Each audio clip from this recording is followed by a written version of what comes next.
Hi, in this tutorial I'm going to show you how to change currency symbol in Google Sheets. So for example, we have here these numbers, and on default, if you would like to change format the numbers to currency, you need to select it. You need to go to format, you need to go to number, and you need to select here currency. Then this currency symbol will be visible here.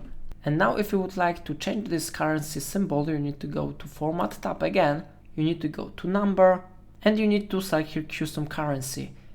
It is very important to select this one option because here you can find a list of available custom currencies. So for example, I will scroll down and I will find here maybe USD. I have here US dollar, so I select it and I click apply button.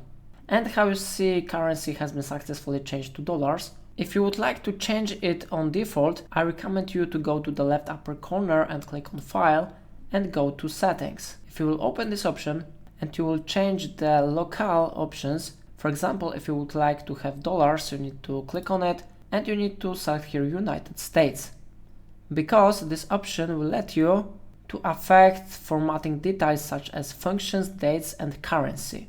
If you click Save and Reload, currency options should be successfully set to dollars. So how you see it really works, if I helped you, remember to like this tutorial and subscribe my channel. Please let me know in comment if you suffer a problem.